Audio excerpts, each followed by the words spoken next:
Welcome back, I'm Larry. So tonight we're working on my 351 Cleveland again, or today rather. So let's go and jump into it and get started. I got the crank installed, and remember how I was saying how I did use the bore gauge and I checked it and it seemed to, like right there on the line of being okay. I plastic gauged it and everything was like perfect. So I give myself room for error. Well, I'm gonna do the same thing with the rods here. Now I've already checked these. All the rods have been checked. I still have the number 8 mocked up, but so I have all the rods checked. So what I did is I used my dial caliper, checked the width on the journal there, and then I use my micrometer to get the actual size of it like you're supposed to, and then zero this out to 0 based off the micrometer reading, right? So did that like you're supposed to do, and this time I did use the gauge that came in the kit. So by doing that, I got my reading. So the spec in my book is 1 1/10 to 2 6/10 is your variance. So this is the crankshaft sizes whenever I measured them. So these are the sizes that I got measuring it on the crankshaft, and on the rod, this is what I have. So you can see I got plus 2 thousandths clearance there, plus 1 1/2, 1 1/2, 1 1/2, 2, 2 1/2, 2 to 2 1/2, because I took different readings on the rods, and so I just took the average. And so this is, what I got. And then 2 1/2 thousandths. So we're good to go there. We're like right in the middle, like perfect. So that's good to go. And I should also state that because I don't consider myself an expert engine builder, I will also plastic gauge these once I install the rods into the block.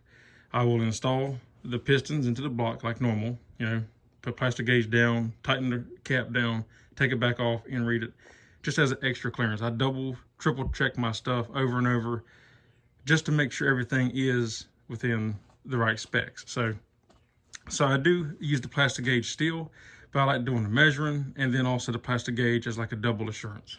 Okay, so this is one of the new tools that I bought. And I'm telling you right now, this thing is awesome. If y'all don't have one, pick this thing up because this is nice. It's aluminum. It's Proform brand. I can't remember what I paid for it, but I got it off Amazon. Proform brand. It's aluminum, so it doesn't gouge up the rods. And no, I didn't torque it down like that. I torque it down on this surface here, right before the cap, right before where the cap and the rod meets. So I got it like this so I could check it with my bore gauge. I can just put it in here real quick and, do that, and it'll hold it for me, And that's why I did it like that. Whenever like I said, I'll back it up to take it off. But this thing works great. It is definitely a good investment. Clamps it to your vise, obviously. Then you can loosen this. And this is where I like torque it down and loosen the cap. Snug it up good. And like I said, this thing, it just holds it perfectly so you can torque it like that. And when it's time to take them loose, it holds it good.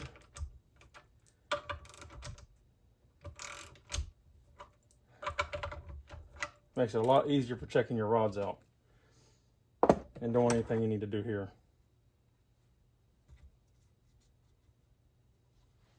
And then when you're done, just loosen it, slides right out, and the rod is perfect. No gouging or anything like that.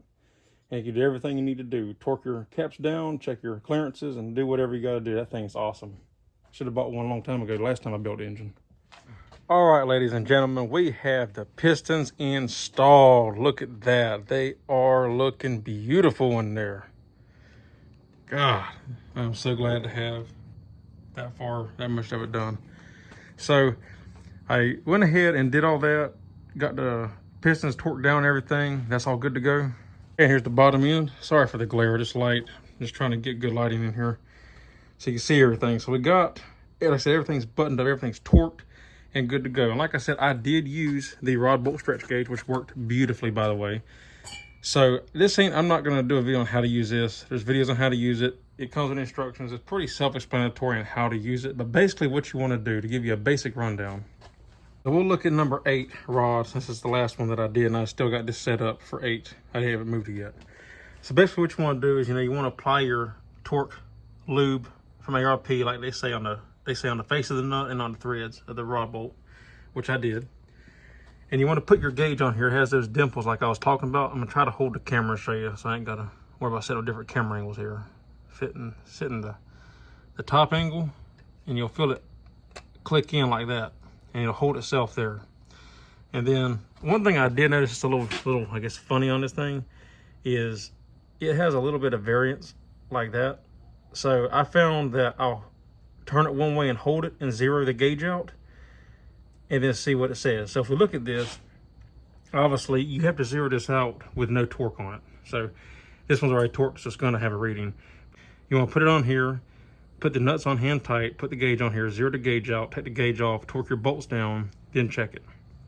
So if we look here, like I said, we have that little bit of variance. You look, it says 5, and then it goes 5.5, and then the next line is 6.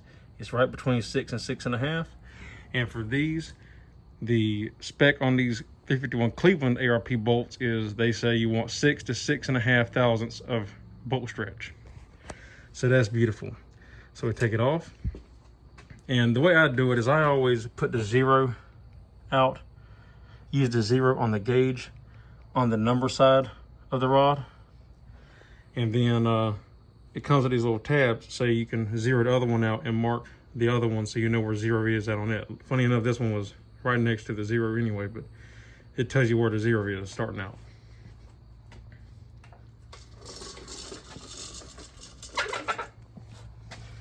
All right, so come around this side, we're gonna put it on here. We're gonna put it on here.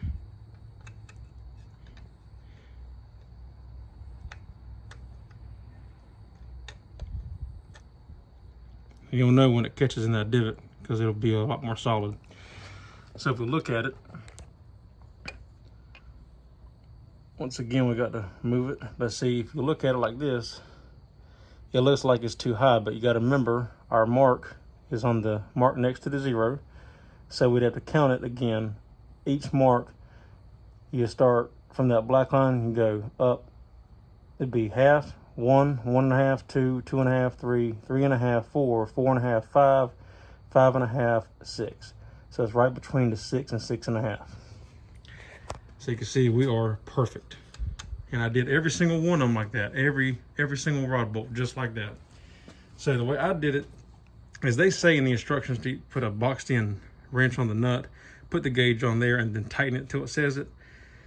You can do that, but they give you a torque spec for these bolts anyway. So on these specific bolts in the instructions, it says if you don't have the gauge, torque the bolts to 50 foot-pounds. So what I did is I did one rod at a time, obviously, because you got to zero that out every time you go to a different rod. So I do like one rod, zero the gauge out, then I would torque the 2 bolts to 50 foot-pounds, put the gauge on it, check it. If it was a little bit low, which there was a couple, most of them were like right on the money at 50 foot-pounds. There was a couple that was a little bit low, so I think I had to, when I read it, it read a little bit low on there. So I took my torque wrench and bumped it up by, depending on how low it was. I think one was about 5.5. I think it was about 5.5, and I put it from 50 to 54 foot-pounds, torqued it, and it was perfect. Put it right where I needed to be, between 6 and 6.5 thousandths of stretch.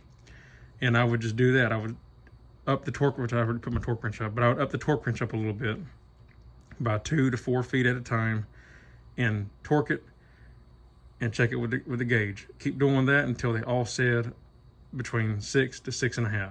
So, and there was one I think I had torqued to 58. So it was, there was a couple variances there, but at least with the gauge, you have a 100% accurate way to make sure that they are all exactly even. So there should be zero problems right here with this. And I would highly recommend picking up one of these. It's worth the money. I'm telling you, it's first time I ever used one, but it's worth the money. I would definitely get it. And another thing, I said this on the first time I built the video, or the first time I built the engine, I would highly recommend investing in one of these two. These things are life-changing. It makes installing pistons so much easier. You just slide the piston down through here, which I showed how to use this on the last build, the first time I built the Cleveland. And these things are beautiful. You just slide the piston down through here and just tap it in, and good to go. And those are hoses I use for the rod bolts so they don't scratch at the crank when you're beating it in. So yeah, that is it. Yeah, that is just a quick rundown update on that. Turned out beautiful, and now all the real hard work is done. So now we can get to move on to the next step. Alrighty guys, well, that's all there is for this one. That was a quick little update. Like I said, I just want to talk about that and show you how far we've come. You know, I've been working on this engine the whole weekend, Friday, Saturday, and today Sunday. And you look at it, the average person, you would think you ain't hardly done nothing. But I'm telling you, it takes hours of prep work, measuring, checking, and I double and even triple check my stuff over and over because I'm so adamant and I'm obsessive about it. So it takes a long time to do it. But if you want your engine to run right, you gotta do these steps. Like following those rings took hours because I did both top and bottom rings, which that's in another video. But I took hours following those rings to get them right where I wanted them. But worth it in the end. So yeah, that's all there is for this one. If you like the video, give me a thumbs up. I'd appreciate it. If you're not subscribed, consider subscribing. You can now become a member. Link is in the description down below. Have any questions, comments, or concerns, leave them in the drop box down below. And that's all there is for this one. So till next time, I'll see you on the next one. Take care.